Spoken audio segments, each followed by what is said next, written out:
The knock was barely a sound, more like fingernails scraping wood, weak and desperate. When Grant Blackwood opened his cabin door that winter night in 1948, he found a woman collapsed in the snow, naked except for a torn shirt, bleeding, broken, nearly frozen to death. She whispered four words before passing out: "Don't call the sheriff." He had no idea that opening that door would change both their lives forever. This is their story. The winter of 1948 came to the Cascade Range without mercy. It arrived like an enemy that took no prisoners, turning wind into blades, snow into chains, and silence into death itself. Grant Blackwood had survived 53 winters in his life, but this one was different. This one wanted blood. His cabin sat tucked among the Douglas firs 3 miles from the nearest logging road, 9 miles from the town of Timber Falls.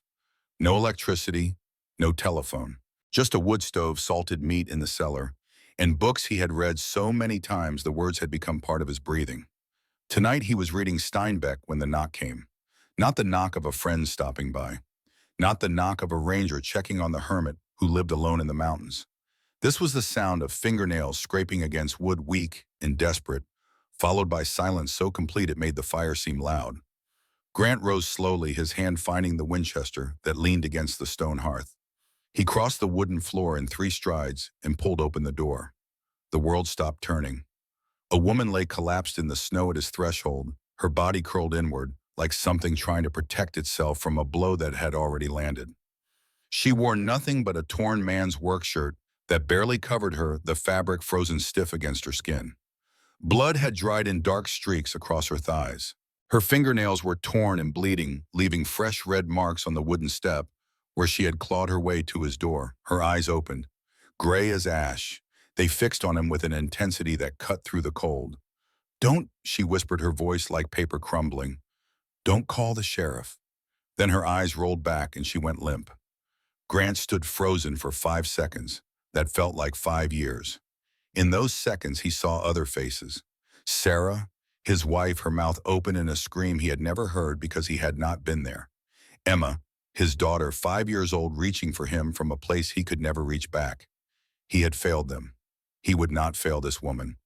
Grant knelt in the snow, shrugged off his wool coat, and wrapped it around her broken body. She weighed almost nothing. He lifted her carefully, afraid she might shatter like ice, and carried her inside. Behind him, the wind howled as if demanding her back. He kicked the door shut against it in the night. He laid her on the rug near the fire, close enough for warmth, but not so close she would burn. Her skin was blue-white, the color of someone who had been dying for hours. He moved quickly, years of military training taking over where thought failed him. First, her pulse. He pressed 2 fingers to her throat, felt the flutter there, weak but persistent.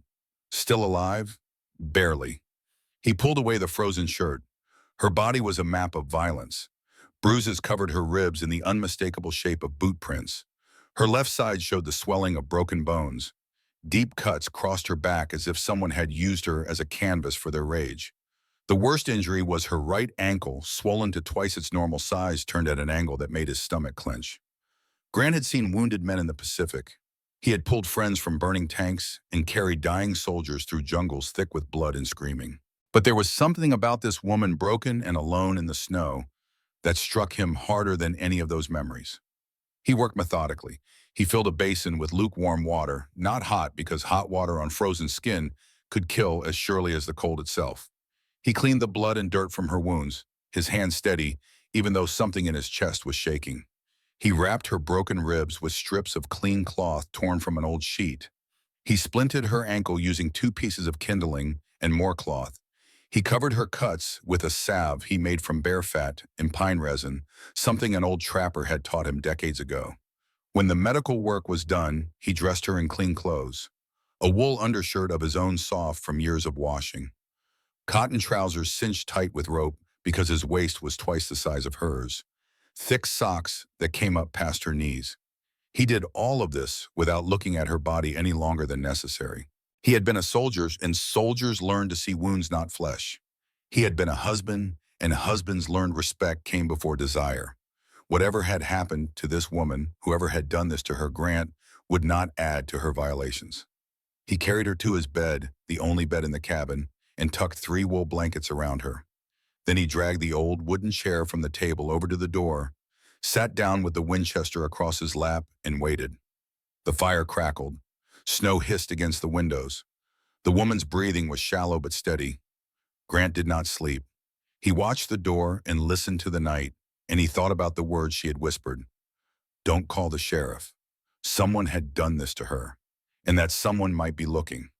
The first gray light of dawn was filtering through the frost-covered windows when she stirred. Grant had added wood to the fire 3 times through the night, keeping the cabin warm without letting it get too hot. He had checked her pulse every hour. He had not moved from his chair by the door. Her eyes opened slowly, confusion swimming in them. She looked at the wooden ceiling above her, not understanding. Then her gaze fell on Grant sitting in his chair across the room, and panic flooded her face. She tried to sit up. Pain lanced through her ribs, and she cried out a sharp sound, quickly bitten off. Easy, Grant said quietly. He did not move from his chair. You're safe. She stared at him, breathing hard, her hands clutching the blankets to her chest. Her eyes darted around the cabin, taking in the single room, the wood stove, the shelves of books, the lack of other people. Where am I? Her voice was hoarse, barely sound at all. My cabin, 3 miles east of Timber Falls. You came here last night. I don't remember. You knocked on my door, then you passed out. She looked down at herself, saw the clean clothes, the bandages visible at her wrists. Fear tightened her face. Did you tow? Grant knew what she was asking. I cleaned your wounds and dressed them. I changed your clothes because the ones you had were frozen. I did what needed doing, nothing more. She studied his face for a long moment, searching for lies. Grant sat still and let her look. He understood that trust was not something he could demand. It had to be earned or given freely, or not given at all. Finally, she nodded a tiny movement. Thank you. You hungry? She hesitated, then nodded again. Grant stood slowly, keeping his movements deliberate and unthreatening. He walked to the stove where a pot of venison stew had been simmering since midnight. He ladled some into a wooden bowl, then carried it to the small table near the bed. He set it down within her reach, then backed away to his chair by the door. She watched him retreat before reaching for the bowl. Her hands shook so badly the spoon rattled against the wood. She got it to her mouth, swallowed, and immediately tears started running down her face. Not from sadness, Grant thought, but from the simple animal relief of warmth and food after being so close to death. She ate slowly, crying the whole time. Grant said nothing. He had learned in the war that sometimes the kindest thing you could do was give someone space to fall apart. When the bowl was empty, she set it down carefully. She wiped her eyes with the back of her hand. What's your name? Grant asked gently. The question seemed to frighten her. She looked at the door, then back at him. I won't tell anyone you're here, he said. Not if you don't want me to. She bit her lower lip. When she spoke, her voice was so quiet he had to lean forward to hear. Clara. My name is Clara Hartwell. Grant nodded. I'm Grant. Grant Blackwood. Silence stretched between them. Outside, a crow called from the pines. How long have I been here? Clara asked. One night. Storm's still going. She looked towards the window where snow continued to fall in sheets. I need to leave. You can't walk. Your ankle's broken. I'll crawl if I have to. You'll die if you go out there. I'll die if I stay. Her voice cracked. He'll find me. Grant did not ask who.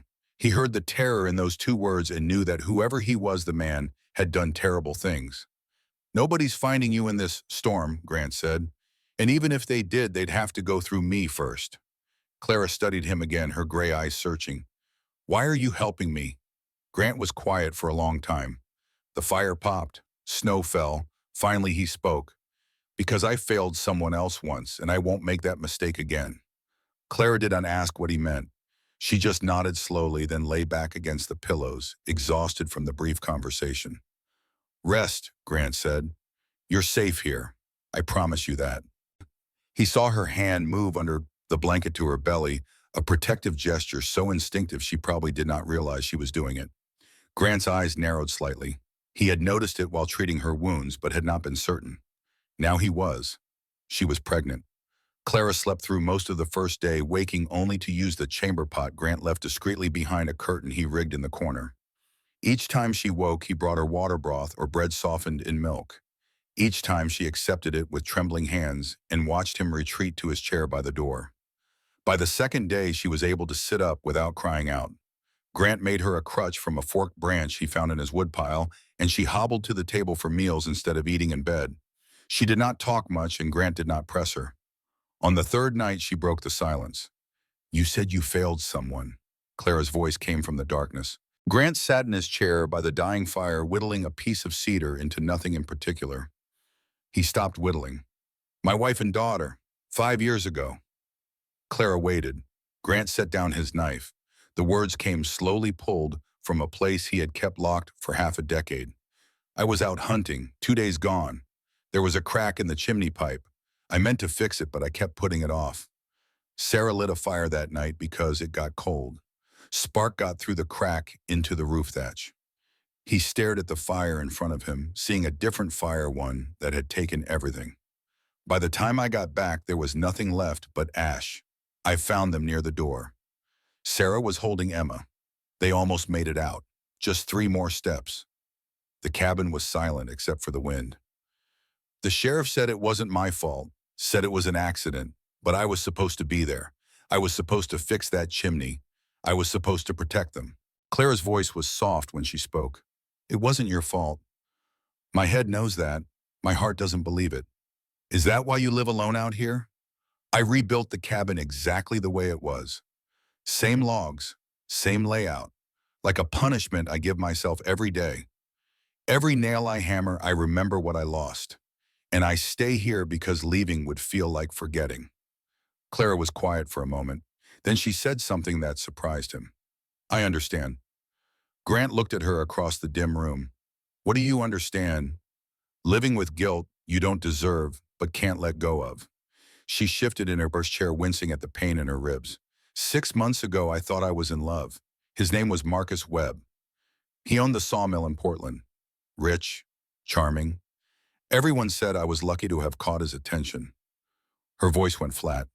"The first time he hit me was 8 months after we married. I had talked too long with a male colleague at the school where I taught. Marcus said I was flirting. I said the man was married with 3 children. Marcus hit me anyway. Then he apologized, bought me flowers, said it would never happen again."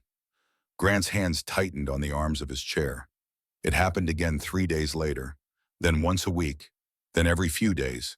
He stopped apologizing, started saying I deserved it, that I made him angry, that if I just listened better, if I just behaved, he wouldn't have to discipline me." Clara's voice shook but did not break. "I tried to leave twice. The first time he found me at the train station, dragged me home, locked me in our bedroom for 3 days. The second time I made it to Seattle to my aunt's house. He showed up the next morning with the sheriff. Told them I was mentally unstable, that I had run away in a confused state, that he just wanted to take his sick wife home for treatment." Grant felt a cold rage building in his chest. My aunt believed him. Everyone believed him. Marcus was respected. I was just his hysterical wife. So I went back, and I realized that no one was going to save me. If I wanted to be free, I would have to save self. She touched her belly again, that unconscious protective gesture. Then I found out I was pregnant. Marcus was thrilled. Said now I could never leave him. Said a child needs its father. But I knew if I stayed, he would hurt the baby too. Maybe not right away, but eventually. So I planned. I saved money from the grocery budget. I hid clothes in the shed. I waited for the right moment. Her gray eyes met Grant's across the darkness. 4 weeks ago, I was packing a bag to run. Marcus came home early from the mill. He found the bag. He beat me worse than he ever had before. Broke my ribs, fractured my ankle. Then he threw me in his car and drove into the mountains. Grant did not move.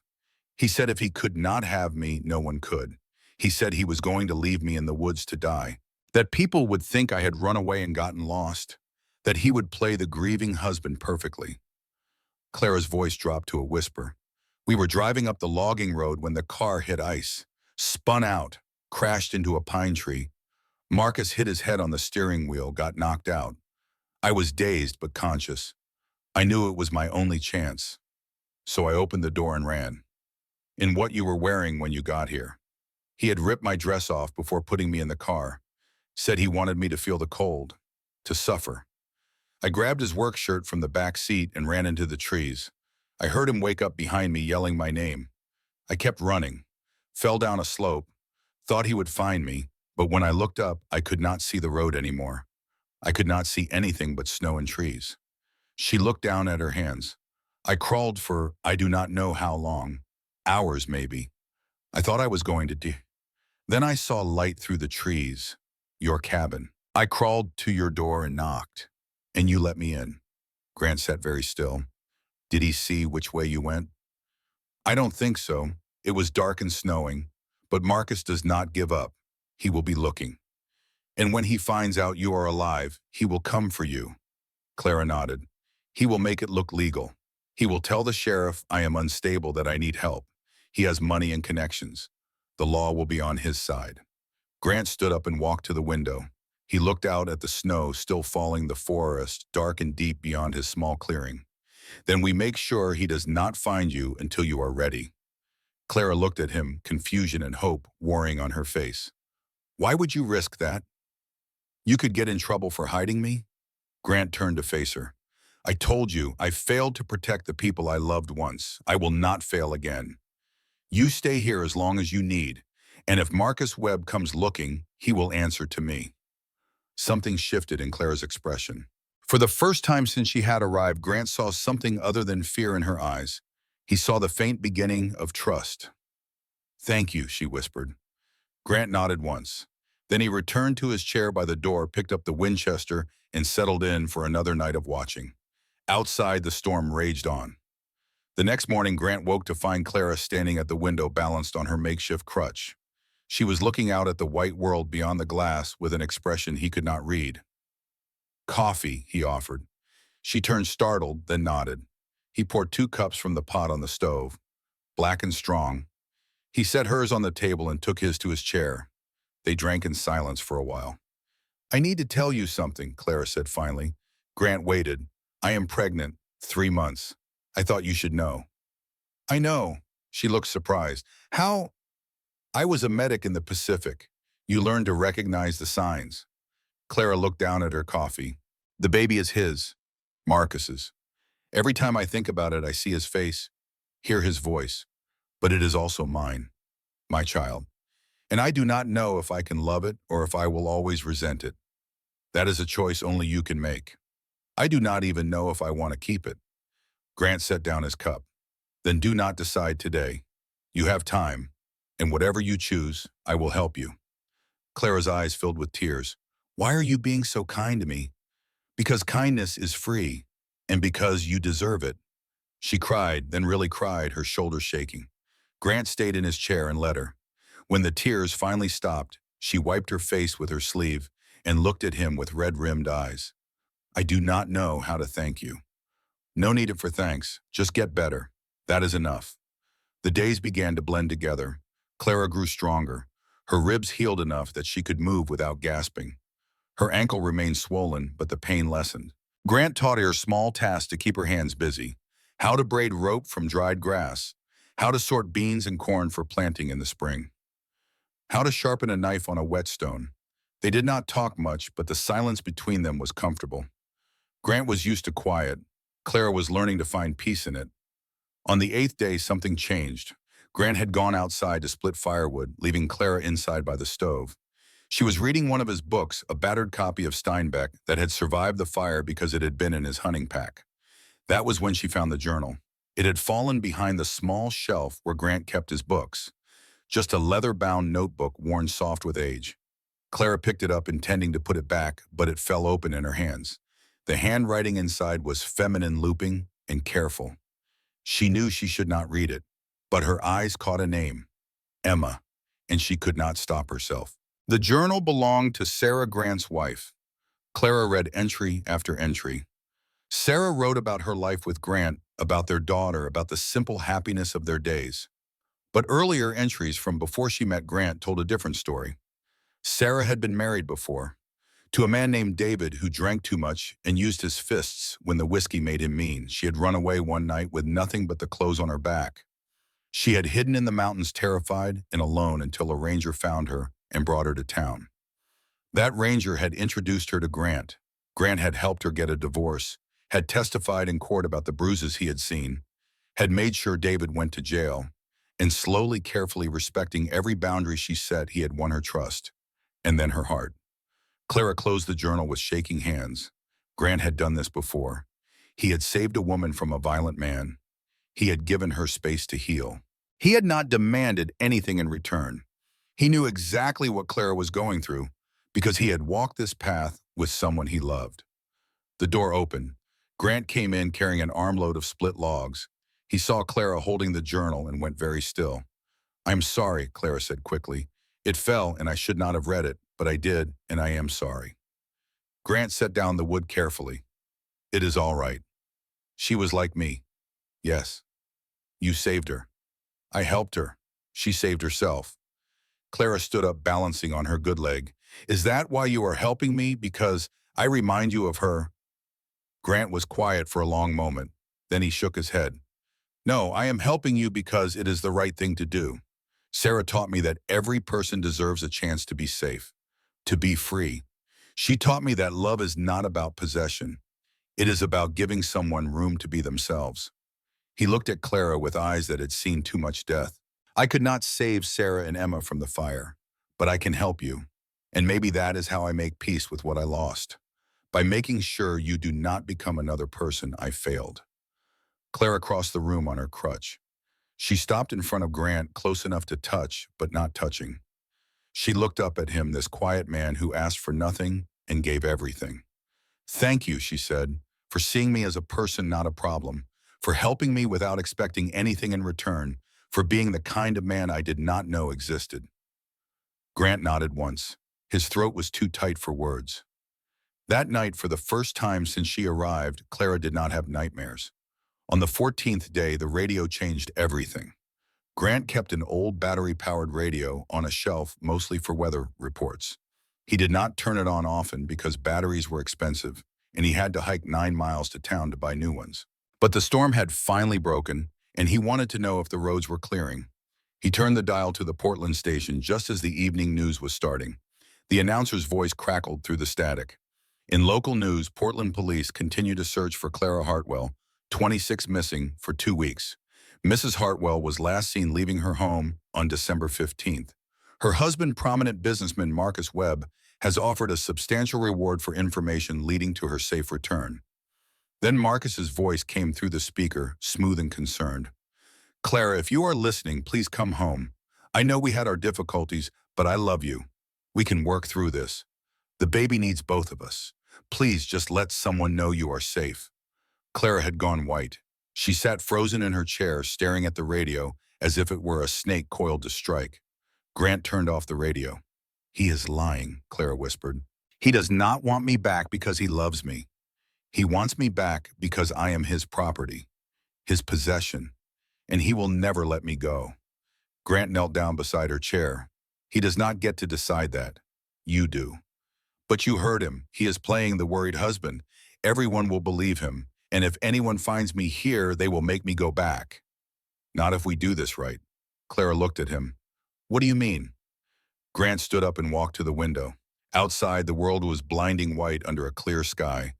The storm had passed, which meant people would start moving again, which meant danger was coming closer. "We need proof of what he did to you. Medical records, witness testimony, something that cannot be explained away."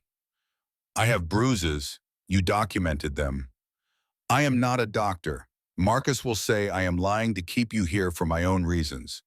We need someone official, someone who cannot be dismissed." Clara thought for a moment. "There is a doctor in Portland, Dr. Helen Morrison. She helped women at the school where I taught. She would believe me. She treated my injuries twice before. Once when Marcus broke my wrist and said I fell. Once when he burned me with a cigarette and said it was an accident. She documented everything and told me she would keep the records safe in case I ever needed them. Can you trust her?" "Yes, but how would I get to her without Marcus finding out?" Grant turned from the window. "We wait a few more weeks, let you heal more. Then we make a plan. We do this carefully and we do it right. And when we are ready, we take everything to the authorities in a way that Marcus cannot fight." Clara nodded slowly. "And until then, you stay here. You heal, you get strong, and you decide what you want your life to look like after all this is over."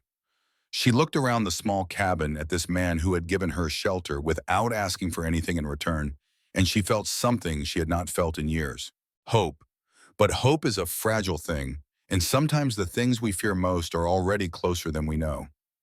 That same evening, 30 miles away in Timber Falls, Jake Fletcher sat in the sheriff's office nursing a cup of bad coffee. Jake was a forest ranger, had been for 15 years, and he knew every cabin and trail in these mountains. Across from him sat Sheriff Davis, a heavy man in his 50s who had held the job so long people forgot there had ever been anyone else. "So you have not seen anyone unusual up in the high country?" Davis asked. "Just the usual folks, old Tom at the North Ridge, the Peterson brothers at Kettle Lake, Grant Blackwood at his place east of here." Davis made a note. "Grant's still living alone. Far as I know, that man is a ghost. Comes to town maybe 4 times a year for supplies. Never talks to anyone, just does his business, and disappears back into the woods. Sad case that, losing his family the way he did. Can you blame him for wanting to be alone after that?" The sheriff shook his head. "I suppose not." He looked down at a paper on his desk. "The reason I am asking is we got a missing person case out of Portland. Woman named Clara Hartwell. Husband thinks she might have run into the mountains, might have sought help at one of the cabins." Jake frowned. "In this weather, she would have frozen to death in hours." "That is what I told him. But Marcus Webb is insistent, says his wife is not thinking clearly, says she needs medical help. He has been calling every day asking if we have found her." "Marcus Webb, the sawmill owner. That is the one, you know him?" "Met him once or twice, seemed polished. The kind of man who knows how to smile while thinking about how much money you are worth." Davis grunted. "Well, he is paying good money for us to check every cabin within 50 miles. So when you do your next rounds, keep your eyes open. Woman is 26, brown hair, about 5'4". Might be injured, might be confused." Jake finished his coffee. "I will keep a lookout. But honestly, Sheriff, if she went into those mountains 2 weeks ago in the middle of that storm, she is not coming back." "Probably right, but we have to check anyway." Jake left the sheriff's office and walked to his truck. He sat behind the wheel for a moment thinking. Grant's cabin was on his route. He would swing by there in a few days when he checked the northern sector. Just to be thorough. He turned the key and drove into the falling darkness. At the cabin, Grant stood at the window and watched the stars come out. Clara had gone to bed early, exhausted from the stress of hearing Marcus's voice on the radio. Grant thought about what was coming. He had survived a war. He had survived losing everything he loved. He had survived 5 years of guilt and loneliness. He would survive this too. But as he looked out at the peaceful forest, he could not shake the feeling that the storm had not really ended. It had only paused. And when it returned, it would bring more than snow. It would bring a reckoning. The third week brought changes that came quietly the way spring arrives in the mountains. Not with announcement, but with small shifts that accumulated into transformation. Clara could walk without the crutch now, though she still limped. The bruises on her ribs had faded from purple to yellow-green. Her hands no longer shook when she held a cup of coffee. Grant taught her things without making it feel like teaching. How to bank a fire so it lasted through the night. How to read the sky for coming weather. How to move through snow without exhausting yourself. These were survival skills, but they were also gifts. Each one was a piece of independence handed back to her. One morning, Clara woke to find Grant had gone out before dawn to check his trap line. She rose dressed in the oversized clothes that had become familiar and decided to make breakfast. She had watched him do it enough times. Surely she could manage. The pancakes came out burned on one side, raw in the middle. When Grant returned an hour later, stamping snow from his boots, he found her sitting at the table, staring at the ruined breakfast, with tears running down her face. "I cannot even make pancakes," she said. "I used to teach children. I used to run a household. Now I cannot do the simplest things." Grant hung up his coat and sat down across from her. He picked up one of the mangled pancakes, tore off a piece, and ate it. "Tastes fine to me. It is terrible, and you know it. It is food. Food keeps you alive. That makes it good enough." He took another bite. Besides, my first batch looked worse than this. Set the cabin so full of smoke, I had to open all the windows in January. Clara looked up at him through her tears. Really? Really? Cooking takes practice. So does everything else worth doing. She wiped her eyes. Were you always this patient? No, the war beat it into me. When you are in a foxhole and everything is exploding around you, you learn that panic kills faster than bullets. Patience keeps you alive. What was it like, the war? Grant was quiet for a long moment. He finished the pancake, then poured himself coffee. Loud, he said finally, and then quiet. The fighting would be case. Men screaming, guns firing, bombs shaking the earth. Then it would stop and the jungle would go silent, except for the wounded calling for their mothers. He stared into his coffee cup. I was a medic. My job was to keep people alive long enough to get them to a real doctor. Some of them I could save. Some of them I just held while they died. You learn real quick that life is fragile, that the difference between living and dying is often just luck and timing. Is that why you became a medic? Because you wanted to save people? I became a medic because I could not pull a trigger on another human being, even an enemy, even someone trying to kill me. So they gave me a medical kit instead of a rifle and told me to save the ones who could kill for me. He looked at Clara. I saw a lot of death in that war, enough to last me several lifetimes. But the thing that haunted me most was not the men who died. It was the ones I could not reach. The ones who called out and I could not get to them because there was still fighting. By the time it was safe, they were already gone. And I would think if I had been braver, if I had moved faster, maybe they would have lived. That is not your fault. I know, same way the fire was not my fault. But knowing something in your head and believing it in your heart are two different things. Clara reached across the table and put her hand on his. It was the first time she had initiated touch. Grant went very still. You saved me, she said quietly. You got to me in time. You gave me a chance to live. That counts for something. And Grant turned his hand over so their palms met. His hand was rough with calluses twice the size of hers. He squeezed gently. You saved yourself. You crawled through a blizzard with broken bones because you refused to die. All I did was open the door. You did more than that. You gave me a reason to believe that not all men are like Marcus, that kindness exists, that I deserve to be treated with respect. They sat like that for a moment, hands joined across the table, two broken people finding something solid in each other. Then Clara smiled a real smile that reached her eyes. But I still cannot make pancakes. Grant laughed. It was a sound that surprised them both. Clara realized it was the first time she had heard him laugh. We will work on that, he said. 3 weeks after Clara arrived on a clear morning, a visitor came. Clara was in the back room sorting through some of Grant's old clothes, looking for things she could alter to fit her when she heard the sound of an engine approaching. She froze. Grant was outside chopping wood. She heard the axe stop mid-swing. She moved to the window and peered through a gap in the curtain. A green Forest Service truck was pulling into the clearing. A man in a ranger uniform climbed out waving at Grant. Clara's heart hammered. She backed away from the window. Grant had told her this might happen. They had planned for it. But planning and experiencing were different things. She heard voices outside, friendly, casual. Then footsteps on the porch. The door opened. Grant came in first, his face carefully neutral. Behind him was a man in his late 30s, tall and weathered, with the easy manner of someone who spent most of his life outdoors. Clara, this is Jake Fletcher. He is a ranger for the Forest Service. Jake, this is my niece, Claire Morgan. She is visiting from Seattle. Jake smiled and extended his hand. Clara shook it, trying to keep her own hand steady. Pleasure to meet you, Miss Morgan. I did not know Grant had family. We are not close, Clara said, the lie tasting bitter. But I needed some time away from the city, and Uncle Grant was kind enough to let me stay.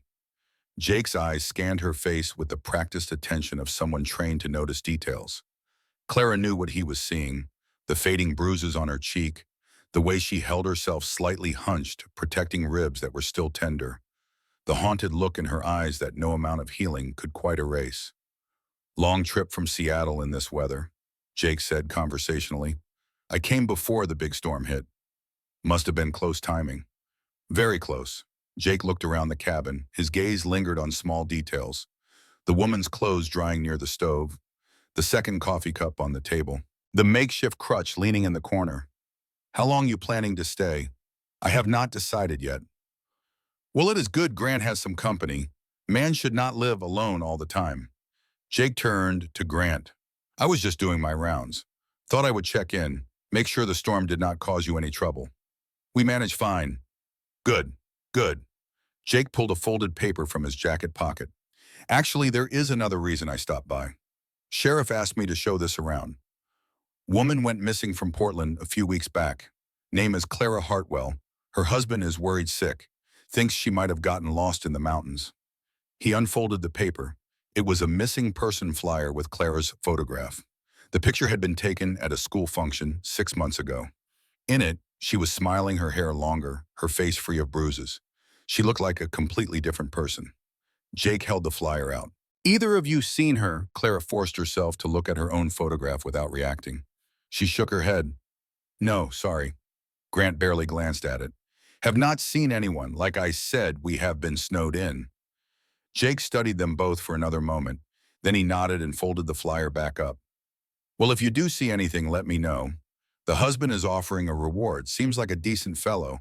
Just wants his wife back safe. We will keep an eye out, Grant said. Jake moved toward the door, then paused. You know, Miss Morgan, you look a little familiar. You sure we have not met before?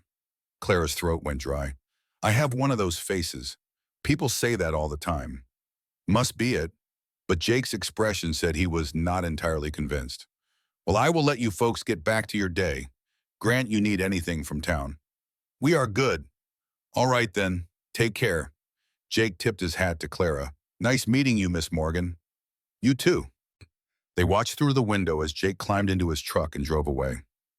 Neither of them moved until the sound of the engine had faded completely. Then Clara's legs gave out. She sat down hard on the nearest chair. He knows, she whispered. He knows I am not your niece. Grant locked the door and pulled the curtain closed. He suspects. That is different from knowing. He will tell the sheriff. Maybe, maybe not. Jake is a good man, but he also has a job to do. Clara put her head in her hands. This was stupid. I should have kept going. I should not have stayed here and put you at risk. Grant knelt down in front of her chair. Look at me. She raised her head. You could not have kept going. You would have died. And I chose to help you. That was my decision, not yours. Whatever consequences come from that are mine to handle. But if they find out you have been hiding me, you could go to jail. Then I go to jail. I have survived worse. I cannot let you do that. You cannot stop me. His voice was gentle but firm. You do not owe me anything, Clara. Not gratitude, not guilt, not sacrifice. You owe yourself a chance to be free. That is all. Clara looked at this man who had given her everything and asked for nothing.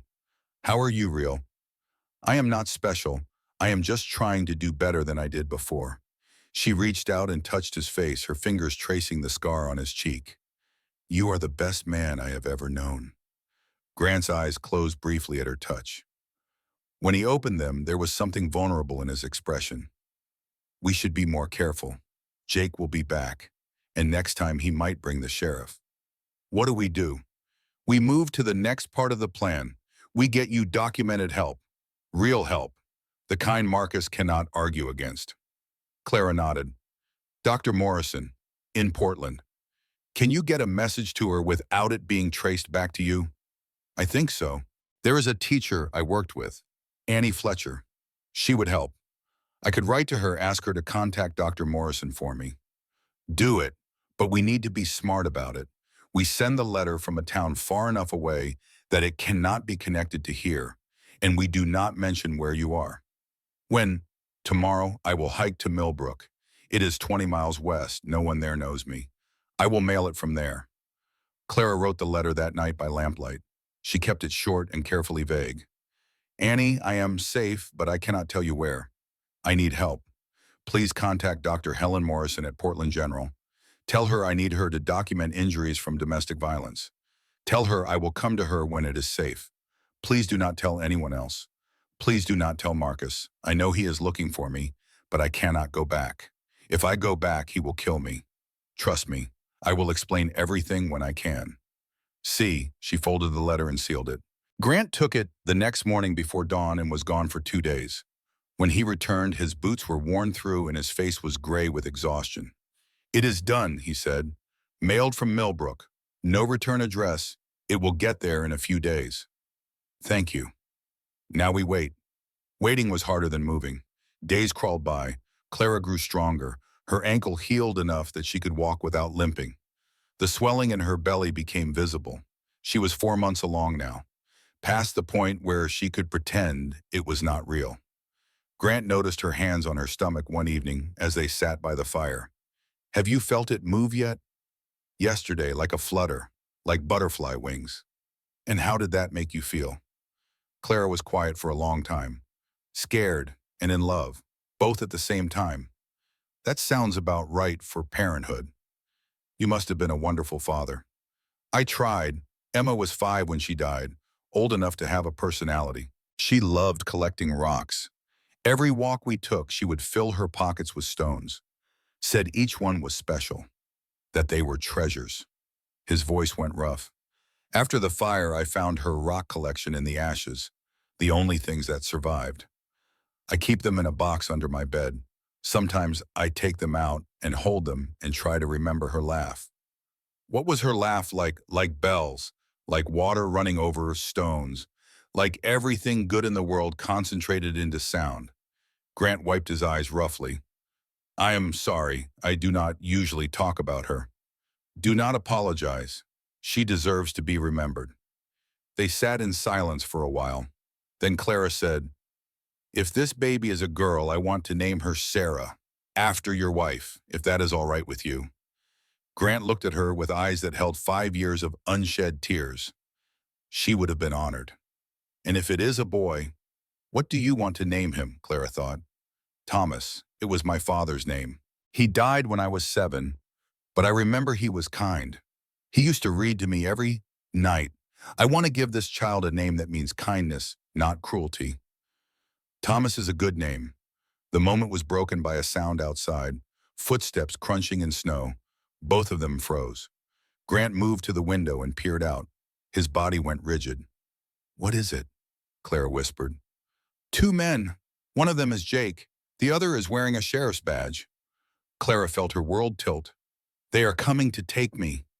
Not yet, they are not. Get into the root cellar. Now, he did get in the rant. Now, Clara, and do not come out until I tell you it is safe. She wanted to argue, but the look on his face stopped her. She grabbed her coat and hurried to the corner of the cabin where a trap door led to the underground storage cellar. Grant helped her down, then closed the door and covered it with a rug and the table. Clara crouched in the darkness among sacks of potatoes and jars of preserves. She heard footsteps on the porch, a knock on the door, Grant's voice calm and unhurried. Sheriff Davis? Jake. What brings you out here? Sheriff Davis spoke. He had a heavy voice used to being obeyed. Grant Blackwood. Been a long time. I prefer it that way. I am sure you do. Mind if we come in? I do actually. What do you want? We are looking for a missing woman. Clara Hartwell. Her husband thinks she might be in these mountains. Says she was not in her right mind when she left. Says she needs medical help. Have not seen anyone. Your niece still visiting? There was a pause. Clara held her breath in the cellar below. She left. Went back to Seattle last week. Funny, Jake says he saw her a week ago. You heard me wrong, Jake. I said she was leaving soon. She left 2 days later. Jake's voice cut in. Grant, I do not want to make trouble for you. But that woman looked scared, and she looked hurt. If you are hiding someone who needs help, I am not hiding anyone. You are welcome to look around if you have a warrant. Otherwise, get off my property. Sheriff Davis sighed. Grant, we both know you are a good man, war hero, respectable, but interfering with a missing person case is a crime. If you know where Clara Hartwell is, you need to tell us. I do not know where she is, and even if I did, I would need a damn good reason to hand her over to a man who beats his wife. Silence. Then the sheriff spoke carefully. Marcus Webb says his wife is mentally unstable, says she has made accusations before that are not true, says she needs help, not encouragement. And you believe him?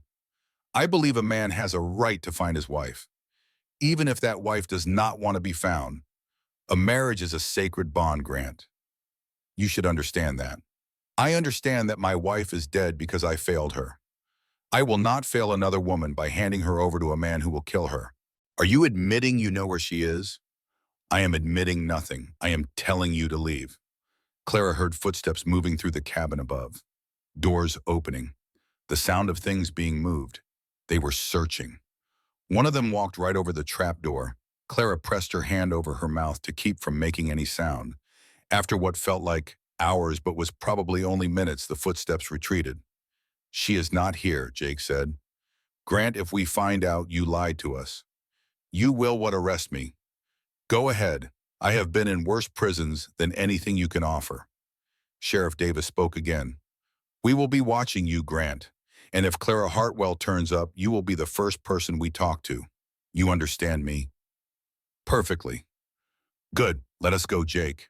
Clara heard them leave, heard their truck start and drive away. She stayed in the cellar for another 10 minutes just to be sure. Then the trap door opened and Grant's face appeared. They are gone. She climbed out on shaking legs. That was too close. It is only going to get worse. Marcus is not going to stop, and now the sheriff is involved. Clara sat down heavily.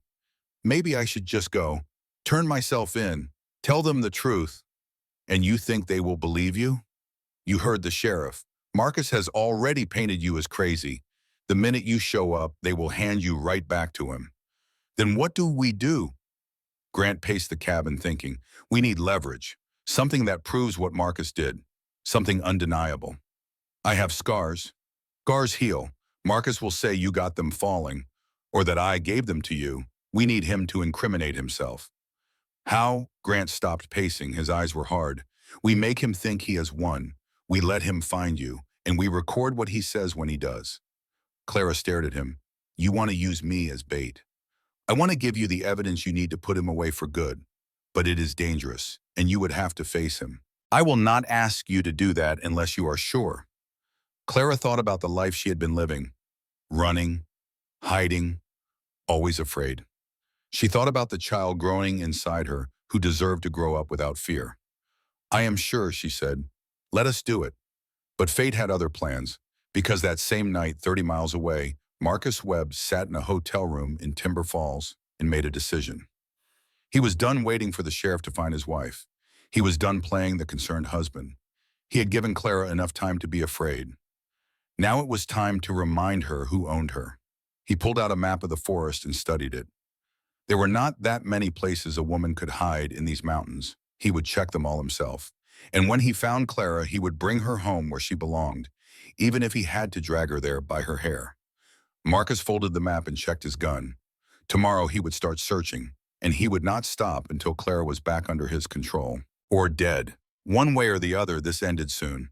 At the cabin, Grant stood watch by the window while Clara slept. He had a feeling in his gut, the same feeling he used to get in the war right before an ambush.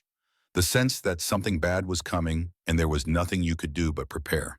He checked the Winchester, made sure it was loaded. Then he sat down in his chair and watched the darkness beyond the glass. He had told Clara he would protect her, and he meant it. Marcus Webb would not take her while Grant Blackwood still drew breath. But Grant also knew that promises were easy to make and hard to keep, that good intentions did not stop bullets, that sometimes, no matter how hard you tried, people died. He thought about Sarah and Emma, about how he had promised to keep them safe and failed, about the guilt that had eaten at him for 5 years like acid on metal. This time would be different, he told himself. This time he would not fail. But in the darkness of the forest, something was moving. Something that did not care about promises or redemption or second chances. Something that wanted blood, and it was getting closer. That night it arrived. The night Marcus Webb came for his wife, the moon was full and the snow reflected its light until the forest seemed caught between day and darkness. Clara woke to the sound of breaking glass. She sat up in bed, heart hammering. For one confused moment, she thought she was back in Portland, back in the house where fear lived in every corner. Then she remembered. The cabin. Grant. Safety. Except safety was shattering along with the window. Grant was already moving. He had slept in his chair by the door as he had every night since the sheriff's visit. Now he was on his feet, Winchester in his hands, moving toward the broken window where a man's silhouette was climbing through. "Get out," Grant said quietly. "Get out now or I will shoot you." The man dropped into the cabin and straightened up. Even in the dimness, Clara recognized him. Marcus Webb stood in the middle of the room, dressed in expensive hunting clothes, a pistol in his right hand. He looked at Grant without fear. "I am not leaving without my wife." Clara climbed out of bed, pulling a blanket around herself. Her hands shook, but her voice stayed steady. "I am not your wife anymore, Marcus." Marcus turned to look at her. His handsome face showed surprise, then anger, then something that might have been hurt if she believed he was capable of such an emotion. "Clara, thank God, I have been so worried." He took a step toward her. Grant moved between them. "Do not come any closer," Grant said. Marcus ignored him, speaking past him to Clara. "Baby, you are not well. You ran away in the middle of winter. You could have died. I just want to bring you home where you can get help." "I do not need help. I need to be away from you." "You are confused. The pregnancy has affected your mind. It happens sometimes. But we can work through this together." Clara stepped out from behind Grant. "My mind is perfectly clear. For the first time in 2 years, I can think without being afraid. I can breathe without wondering when the next punch is coming. I am not going back." Marcus's expression hardened. "You are carrying my child. That baby needs its father. That baby needs to grow up without learning that violence is love. I never meant to hurt you. You just made me so angry sometimes. But I can change. I will change. Just come home." Grant spoke then, his voice cutting through the false sincerity like a blade. "She said no. Time for you to leave." Marcus looked at Grant properly for the first time, sizing him up. "Who the hell are you?" "Some mountain man she ran to. You think you can steal another man's wife and get away with it?" "I did not steal anyone. I gave shelter to a woman who was dying in the snow. What you did to her, leaving her to freeze, that was attempted murder. I did not leave her anywhere. She ran away. She was hysterical. I tried to stop her, but she fought me and jumped out of the car. I have been searching for her ever since." "That is a lie," Clara said. Marcus turned his attention back to her. His voice went soft, the way it used to when he wanted something. "Clara, sweetheart, look at yourself. You are living in a shack with a stranger, wearing rags. This is not the life you deserve. Come home. I have a warm house, a comfortable bed, everything you need. Accept freedom, accept safety, accept the right to exist without permission." "You are being dramatic. And you are being manipulative. You always do this. You hurt me, and then you act like I am the one who is unreasonable for being hurt." Marcus's jaw tightened. The soft voice disappeared. "I am your husband. You made vows, in sickness and in health. You do not get to just walk away because things got difficult. Things did not get difficult. You got violent. I disciplined you when you needed it. That is a husband's right." Grant's finger moved to the trigger of the Winchester. "No, it is not." Marcus swung the pistol toward Grant. "Stay out of this, old man. This is between me and my wife. Your wife just told you she does not want to go with you. That makes it between you and me." For a long moment, the three of them stood frozen in tableau, the gun in Marcus's hand, the rifle in Grant's. Clara standing between them, her hand unconsciously protecting her belly. Then Marcus smiled. It was not a pleasant expression. "You think you are a hero. You think saving one woman makes up for the ones you failed." He looked at Grant with cruel certainty. "Jake Fletcher told me about you, about your wife and daughter burning to death while you were off in the woods playing mountain man. You could not save them. And you will not save Clara either." Grant's face went white, but his hands stayed steady on the rifle. "The difference is I am here now, and I am not going to let you hurt her." "You do not get a vote." Marcus turned back to Clara. "Last chance, come willingly or come by force. But you are coming." Clara felt something shift inside her. A wall that had been holding her up cracked and fell away. And beneath it was not the fear she expected. It was rage. Pure, clean, clarifying rage. "No," she said. Marcus blinked. What? No, I am not coming with you. Not willingly, not by force, not ever. You do not own me. You never did. I am not a possession. I am a person, and I choose to be free of you. You do not get to choose, Marcus said. His voice was rising now, control slipping. You are my wife. That baby is my child. I paid for you. I fed you. I gave you everything. You owe me. I do not owe you anything except the truth. And the truth is you are a coward who uses his fists because his words are not enough. You are a bully who mistakes fear for respect. And you are a monster who would rather kill me than let me go. Marcus's face went red. You ungrateful bitch. I should have left you in that snow to die. You did leave me in the snow, but I did not die. I survived.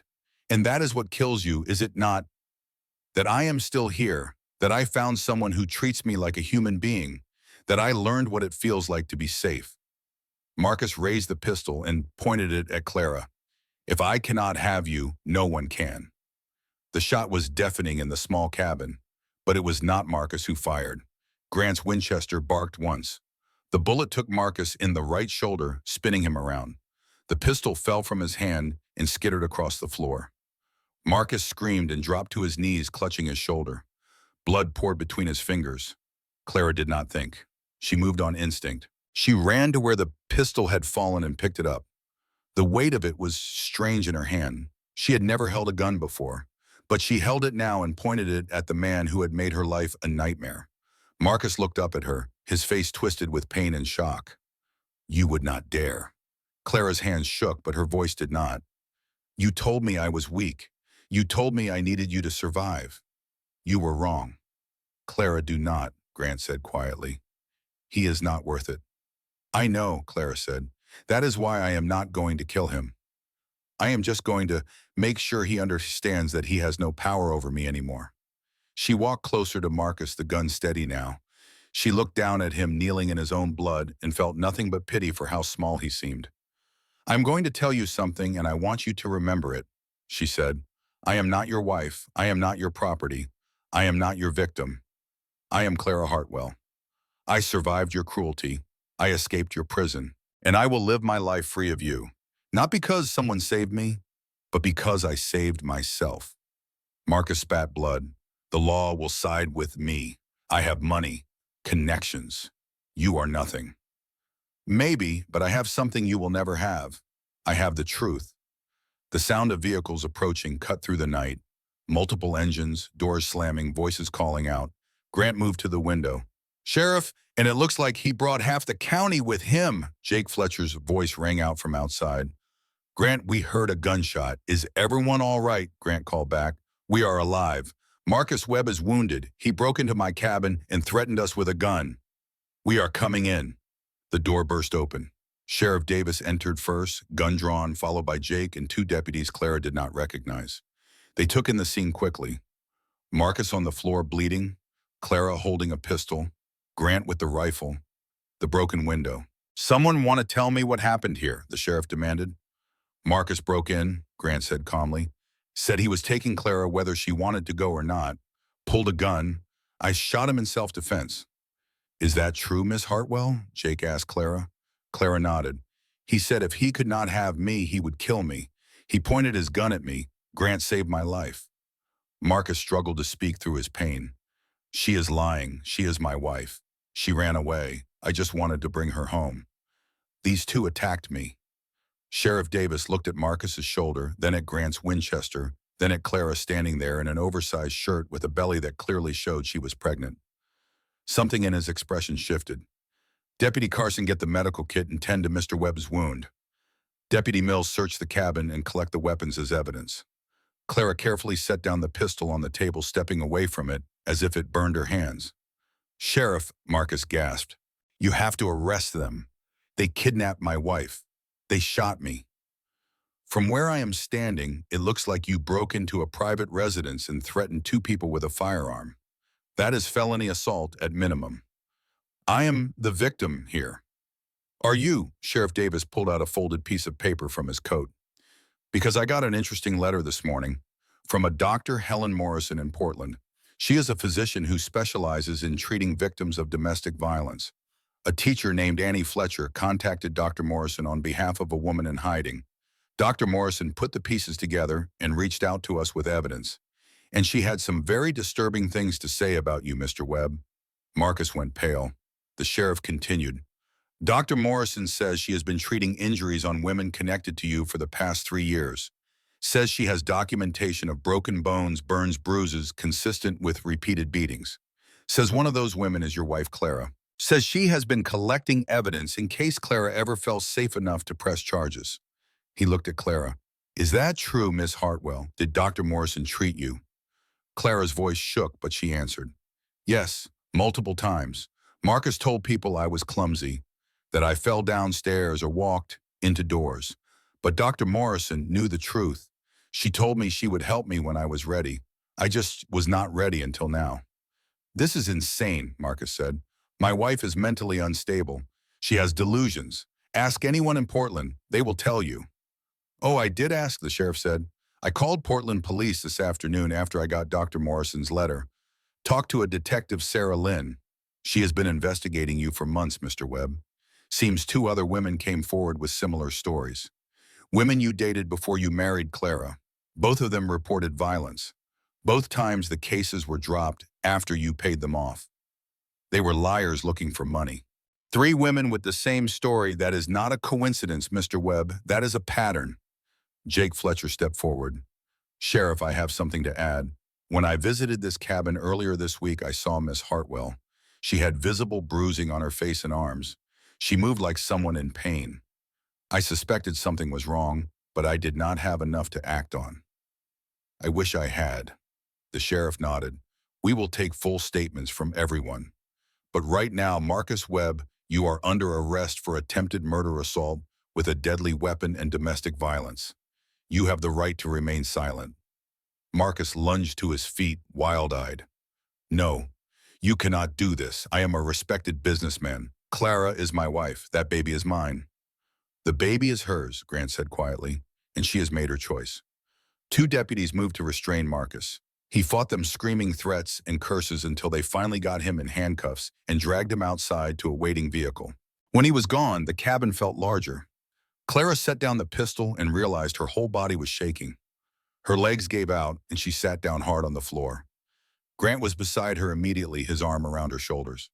It is over. You are safe. Is it really over? He will go to prison. With Dr. Morrison's testimony and the other victims coming forward, he does not stand a chance. Sheriff Davis knelt down so he was eye level with Clara. Miss Hartwell, I owe you an apology. I should have seen through Marcus Webb's act. I should have protected you instead of helping him hunt you down. I am sorry. Clara wiped her eyes. You did not know. I should have. That is my job. He stood up. You will need to come give a formal statement, and you will likely have to testify at trial. Are you prepared for that? Clara looked at Grant. He nodded encouragement. Yes, she said. I am ready. 6 weeks later, Clara stood in a courtroom in Portland and told the truth. She told the jury about the first time Marcus hit her, about the escalating violence, about the night he drove her into the mountains to die. She showed them the medical records Dr. Morrison had kept. She described the broken ribs, the fractured ankle, the hypothermia that had nearly killed her. Marcus's lawyer tried to paint her as unstable as a woman scorned, making up stories for revenge. But when 2 other women took the stand and told nearly identical stories, the defense crumbled. The prosecution also called Grant Blackwood. He testified about finding Clara dying in the snow, about her injuries, about Marcus breaking into his cabin with a gun.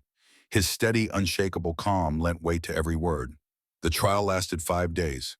The jury deliberated for less than 2 hours. Guilty on all counts. Marcus Webb was sentenced to 25 years in prison with no possibility of parole. When the verdict was read, he turned in his seat and looked at Clara with pure hatred. This is not over, he mouthed. Clara looked back at him and felt nothing. Not fear, not anger, just a distant pity for a man who had destroyed himself trying to own something he could never truly possess. She walked out of the courtroom with Grant beside her and breathed free air for the first time in years. Spring came to the Cascade Mountains gradually, as it always did. Snow retreated in patches, revealing earth that smelled rich and alive. Birdsong returned to the trees. The creek behind Grant's cabin thawed and began to run again, filling the forest with the sound of moving water. Clara's belly grew round and full. She was 7 months pregnant now. Dr. Morrison monitored her, carefully amazed at how well both mother and baby were doing, given what Clara had survived. Grant extended the cabin, adding a small room for the baby. He worked on it every day, measuring twice and cutting once, making sure every board was perfect. Clara helped when she could, though he made her rest more than she wanted to. They fell into a rhythm that felt like family, even though they carefully never named it as such. Grant would wake before dawn and start the fire. Clara would make coffee and breakfast.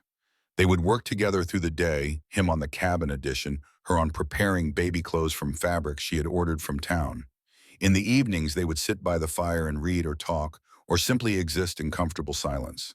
One night, as they sat watching flames dance in the wood stove, Clara spoke. "I need to ask you something." "All right.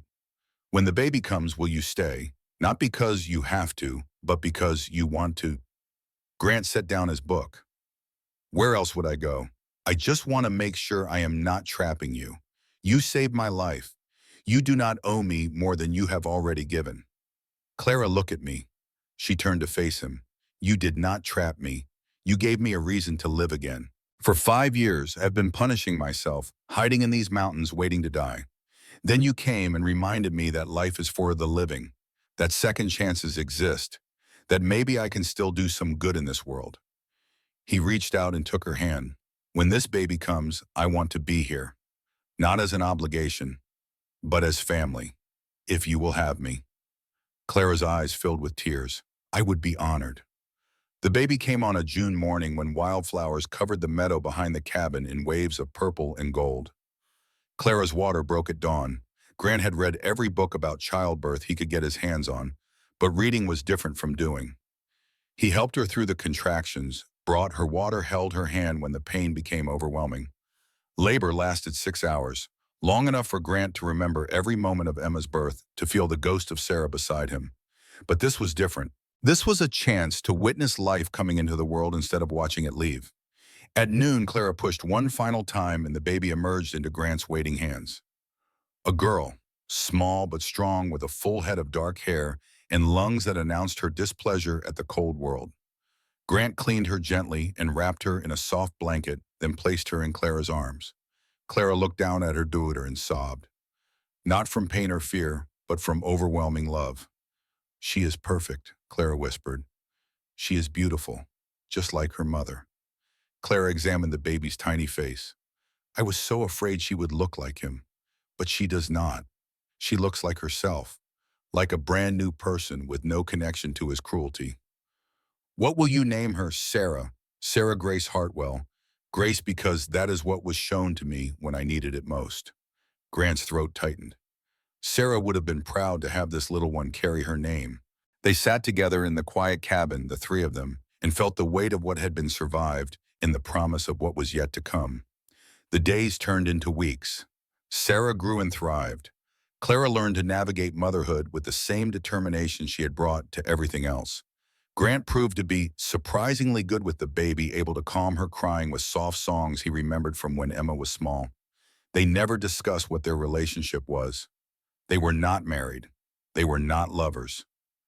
But they were something deeper than friends. They were two people who had found each other in the darkest moment and chosen to build something good from the wreckage. Summer turned to fall. Leaves blazed golden red before falling to carpet the forest floor. Grant taught Sarah to collect rocks, continuing the tradition Emma had loved. Clara started teaching again, taking in children from families scattered through the mountains who could not easily get to town schools. Their life was simple, quiet, built on mutual respect and hard-won trust. And then, one October morning, a letter arrived. Grant had gone to town for supplies and returned with mail. He handed Clara an official-looking envelope with the Oregon State Prison seal. Clara's hand shook as she opened it. Inside was a single page, handwritten. "Clara, I am writing this because the chaplain says it will help me find peace. I do not know if I believe that, but I am running out of time to care. I killed myself 3 days ago. By the time you read this, I will be dead. I used a sheet. It was not as hard as I thought it would be. I am not writing to apologize. I do not apologize for loving you even if I loved you wrong. But I am sorry that I could not be the man you needed, that I could not control the anger that lived inside me, that I hurt you when all I wanted was to keep you. You deserved better than me. You always did. I hope you find happiness with your daughter and that mountain man you ran to. I hope you live well. This is not forgiveness. I cannot give you that, and you do not need it anyway. This is just goodbye, Marcus. Clara read the letter twice. Then she walked to the wood stove and fed it to the flames. Grant watched the paper curl and blacken. He thought about the man he had shot, the man who had died alone in a cell. He felt no satisfaction. No guilt either. Just a quiet acknowledgement that some battles end not with victory, but with exhaustion on both sides. How do you feel? He asked. Clara thought about it carefully. Empty, not sharam, not relieved, just empty, like closing a book I never wanted to read in the first place. That seems healthy. Is it wrong that I do not feel anything for him? Not even pity. You gave him 2 years of your life and almost died because of him. You do not owe him your grief too. Clara nodded. She looked out the window at Sarah playing in a pile of leaves, giggling as she threw them in the air. He will never meet her, never know her, and that is for the best. Yes, it is. That night Clara had a dream. In it, she was back in the snow, crawling toward the cabin. But this time when she looked up, she saw not just Grant's light, but her own. She was not crawling to be saved. She was crawling toward the life she was going to build for herself. She woke with tears on her face, but peace in her heart. 1 year after Marcus's death on a spring morning that smelled of pine and possibility, Clara stood on the porch of the cabin and watched the sunrise paint the mountains gold. Sarah was sleeping inside. Grant was splitting wood for the coming day. The forest was alive with birds welcoming the warmth. Clara thought about the woman who had knocked on this door 2 years ago, broken and barely alive. That woman had been afraid of everything, afraid of the cold, afraid of men, afraid of the future. This woman standing here now was different. She had healed. She had testified. She had given birth. She had raised a daughter. She had built a life on her own terms. Grant finished with the wood and walked over to stand beside her. He did not say anything. He did not need to. I have been thinking, Clara said, about what it means to live like a queen. Grant smiled. And what does it mean? I used to think it meant jewels and palaces, being served, being pampered, but I was wrong. She turned to look at him. Living like a queen means ruling your own life, making your own choices, being sovereign over yourself. It means no one else gets to define your worth or dictate your path. That sounds about right. You gave me that, not by rescuing me, but by respecting me enough to let me rescue myself. Grant shook his head. You gave that to yourself. I just opened the door. You did more than that. You showed me what a good man looks like. You proved that kindness without expectation exists. You gave me time and space and dignity when I had nothing else. And you gave me a reason to forgive myself, a reason to believe I could still do something worthwhile with the years I have left. Sarah's cry drifted from inside the cabin. Clara moved to go to her, then paused. Thank you, she said, for everything. Thank you, Grant replied, for reminding me how to live. Clara went inside to tend to her daughter. Grant stayed on the porch watching the sun climb higher and felt something he had not felt in many years. Gratitude, not for what might have been, but for what was. Inside the cabin, Clara lifted Sarah from her cradle and carried her to the window. Together, they looked out at the forest, at the mountains beyond, at the endless sky. Your name is Sarah Grace, Clara whispered to her daughter. And you are going to grow up knowing that you are loved, that you are safe, that you belong to yourself and no one else. I will teach you to be strong, to be kind, to know the difference between love and control, and you will never doubt your worth. Sarah grabbed Clara's finger with her tiny hand and held on tight. Clara looked down at this perfect small person, this piece of her heart living outside her body, and understood something profound. She had not survived Marcus to simply exist. She had survived to truly live, to build a life defined by choice rather than fear, to raise a daughter who would never question whether she deserved respect. The cabin was small. Their life was simple. They had no wealth, no status, no luxury. But Clara had never been richer, because she ruled her own life. She wore no crown but the one she had placed on her own head, the crown of sovereignty, of dignity, of hard-won freedom. She was a queen of her own making. And that was worth more than all the kingdoms in the world. Outside, Grant began to whistle an old song from the war, a melody about going home, about finding peace after battle. Clara smiled and joined him, her voice blending with his through the open window. The mountains listened, the trees swayed, the morning sun blessed them all with golden light. And in a small cabin in the Cascade Range, three people who had found each other in darkness lived together in light. Not because someone had saved them, but because they had learned to save themselves. And then having learned that they had chosen to build something beautiful together. Not a fairy tale, not a perfect ending, just a real life. Messy and hard and absolutely worth living. Clara Hartwell had crawled to Grant Blackwood's cabin without a stitch on her back and ice in her bones. He had let her live like a queen, not by giving her a kingdom, but by teaching her she already possessed one, the kingdom of self. And there is no greater gift than that.